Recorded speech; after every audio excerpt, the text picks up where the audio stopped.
नमस्कार, मी doctor Sachin Vitthalrao Jipkate, director reliable multispeciality hospital. मी फिजिशियन आहे, इंटेन्सिव्ह कार्डिओलॉजिस्ट आणि डायबेटॉलॉजिस्ट.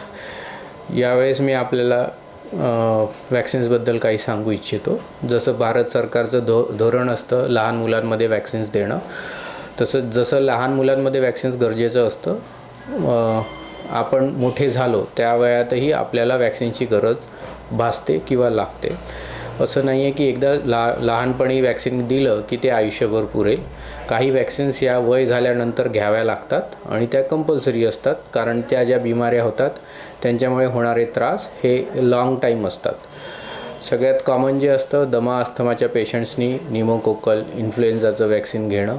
आता आपल्याला माहीत आहे कोविडचं वॅक्सिन्स सगळ्यांनी घेतलेलंच आहे, भारत सरकारने ते आपल्याला प्रोव्हाइड केलं होतं. तशा प्रकारचे या वॅक्सिन्स पण अवेलेबल असतात. वारंवार ज्यांना थंडीमध्ये पावसामध्ये इन्फेक्शन्स होतात त्यांनी इन्फ्लुएन्झाचं वॅक्सिन दरवर्षी घेतलं पाहिजे. मग एक निमोकोकल वॅक्सिन येतं जे 5 वर्षांनी घ्यायचं. दमा अस्थमा असणाऱ्या पेशंटनी याचं वॅक्सिन कंटिन्युअसली घेणं गरजेचं असतं 5-5 वर्षांनी. रेग्युलरली घ्यायची गरज नसते. नवीन एक वॅक्सिन्स आला आहे ज्याच्यामध्ये आपण नागिनची बिमारी किंवा हर्पिस झोस्टर म्हणतो, त्याच्यासाठी जे वॅक्सिन आलं आहे ते फारच सुंदर आहे.